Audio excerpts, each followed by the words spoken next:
กันเสมอนะครับมาซอยกันหลายกลุ่มหลายบ้านหลายเมืองหลายจังหวัดเพราะว่าที่เป็นพี่น้องคนไทยอยู่ต่างประเทศกันนำของมาฝากมาตอน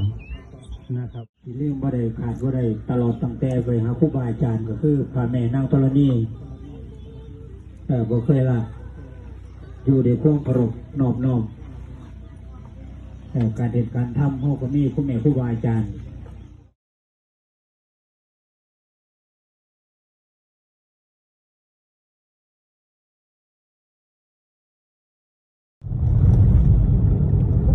สวยมากเลยสวยมากเลยสวยมากนะคะเก็บพญานาคเลยเอ็ก